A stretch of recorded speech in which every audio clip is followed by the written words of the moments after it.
आज के लेक्चर में हम डिस्कस करने जा रहे हैं क्वांटम मैकेनिक के topic WKB method. WKB method के अंदर हमारे पास क्या है, Vx जो है वो गिवन होगा एंड En की वैल्यू यानी कि हमें फाइंड करनी है। En is the bound state energy of nth state है। जब Vx हमारे पास गिवन है तो हमें ट्रांसमिशन कोफिशिएंट फाइंड आउट करना है। ट्रांसमिशन कोफिशिएंट हम फाइंड कर सकते हैं इस फॉर्मूले से, T is to e raise to power minus 2 gamma, where gamma is equals to 1 by h cross square integration x1 to x2 root of 2m vx minus e dx। ये value इस gamma की यहाँ पर put करनी है। ये transmission coefficient है। जब भी हमारे पास क्वेश्चन में ये पूछा जाए कि ट्रांसमिशन कोफिशिएंट निकालो तो ये वाला फॉर्मूला हमें यूज़ करना है। वेर x1 x2 क्या है, ये दोनों टर्निंग पॉइंट्स हैं। What is the WKB methods when we can be call its the semi classical approximation method. क्यों हमें इसे सेमी क्लासिकल अप्रोक्सीमेशन मेथड कहते हैं, बताते हैं। The WKB approximation method is a technique for obtaining the approximate solution।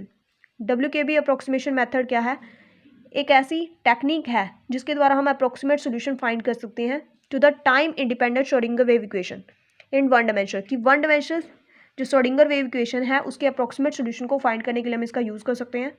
And specify for it slowly very potential, और slowly very potential को भी हम यहाँ पर क्या कर सकते हैं, वेरीफाई कर सकते हैं।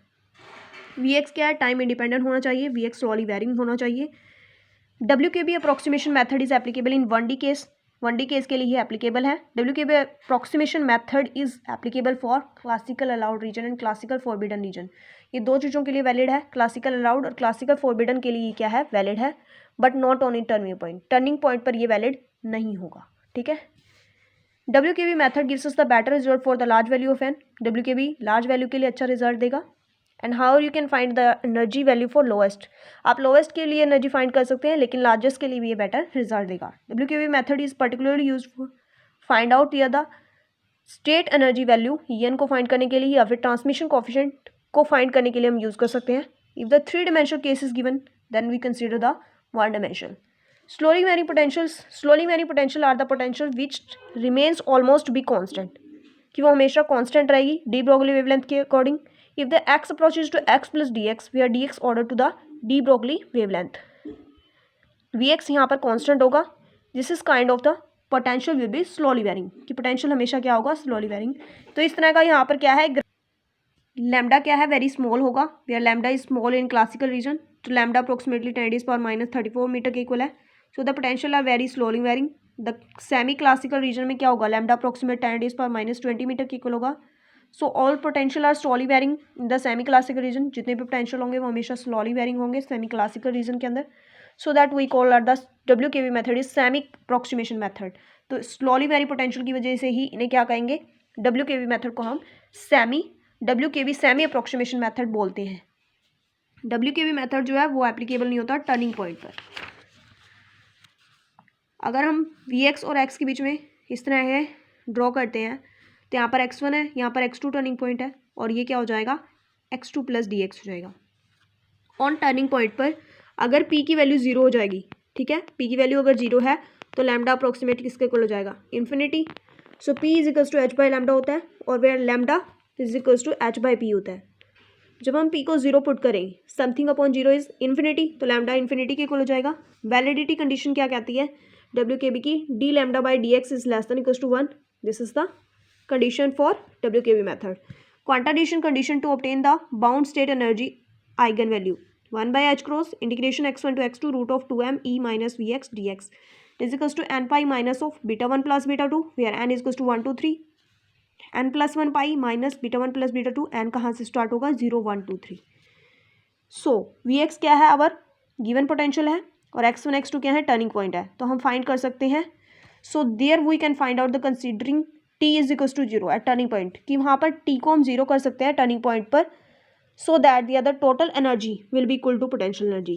टोटल एनर्जी पोटेंशियल एनर्जी पर इक्वल हो जाएगी, जो टर्निंग पॉइंट पर होगा काइनेटिक एनर्जी वहाँ पर 0 हो जाएगी। अगर हमारे पास क्या है, पोटेंशियल वैल्यू जो है, boundary points are turning points. अगर हमारे पास 0 से L तक है, या पर हमारे पास इस तरह का ग्राफ है, कोई भी हार्मोनिक ऑसिलेटर का है, Vx equals to half of m omega square x square है, बीटा क्या है, फेज फैक्टर है। फेज फैक्टर बीटा जो है 0 होगा when there are rigid wall. जब रिजिड वॉल होगी और Vx क्या होगा, इनफाइनाइट होगा, तो बीटा की वैल्यू 0 हो गई। बीटा की वैल्यू π/4 होगी, there is a smooth wall, अगर स्मूथ वॉल है, और Vx क्या हो जाएगा, फाइनाइट। सो यूजफुल ट्रिक है देखो कौन कौन सी ट्रिक यूज़ कर सकते हैं इवन पोटेंशियल के लिए।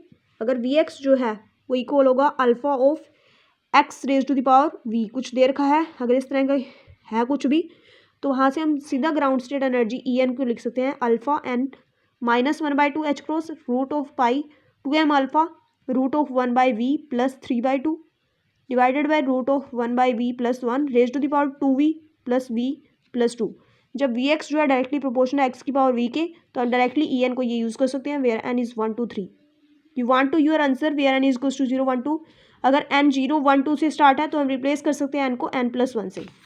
तो एनर्जी हमारे पास इस तरह से आ जाएगी E n is equals to alpha n plus half of h cross root of pi 2m alpha root of 1 plus v 1 divided by v n plus 3/2 divided by root of 1/v plus 1 raise to the power 2v v plus 2। Defined dependency of E n in n and alpha. E n की dependency alpha और n दोनों पर है for large value of n. So E n जो है directly proportional होगा n की power 2 v divided by v plus 2 और ई डायरेक्टली प्रोपोर्शनल होगा alpha raise to power 2 v plus 2। तो ये डायरेक्टली हम ये फॉर्मूले यूज़ कर सकते हैं।